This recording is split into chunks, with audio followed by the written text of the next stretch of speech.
सो है एवरीवन, आज हम करने वाले हैं क्लास 9 का हिंदी ग्रामर का चैप्टर 1 शब्द और पद। शब्द क्या होते हैं?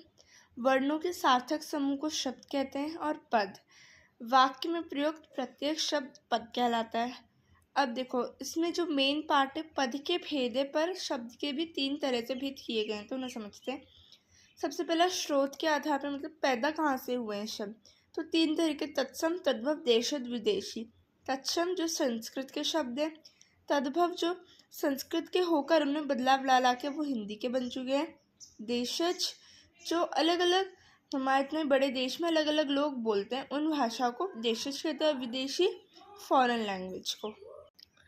दूसरा है रचना के आधार पर। रचना के आधार पर 3 है: रूढ़, यौगिक, योगरूढ़।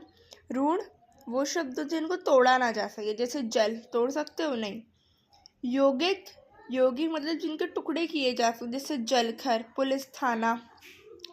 योगरूढ़, योगरूढ़ वे शब्द होते हैं जो किसी दूसरे उसकी तरफ हमें इशारा कर रहे हो, जैसे लंबोदर, गजानन, है ना।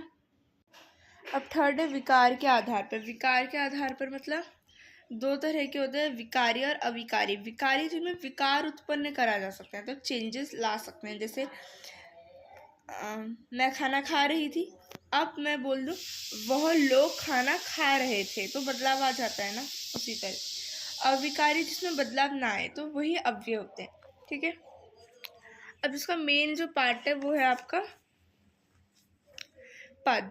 पद के भेद 5 भेद होते हैं: संज्ञा, सर्वनाम, विशेषण, क्रिया और अव्यय।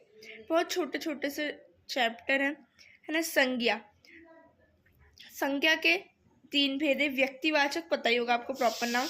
जातिवाचक, जातिवाचक मतलब कॉमन नाउन, जैसे विद्यालय, है ना। ये अगर मैं BLM बोल दूँ तो व्यक्तिवाचक। फिर जातिवाचक के 2 और भेद होते हैं: द्वयवाचक और समूहवाचक। द्वयवाचक काउंटेबल, द्वयवाचक मटेरियल नाउन को दिखाता है, समूहवाचक समूह यानी कलेक्शन, कलेक्टिव नाउन के लिए। नेक्स्ट जो भाववाचक, भाववाचक आपके भाव दिखा रहे थे: दुख, शोक, आशा, आश्चर्य, शत्रुता, क्रांति, शांति, मित्रता। सर्वनाम के 6 भेद होते हैं। सबसे पहले आपका पुरुषवाचक, यानी कि आपका पर्सनल प्रोनाउन। इसके होते हैं उत्तम पुरुष, मध्यम पुरुष और अन्य पुरुष। फिर निश्चयवाचक सर्वनाम, मतलब आपका जो सर्वनाम निश्चित है, यानी कि यह घर मेरा ही है, यह, है ना।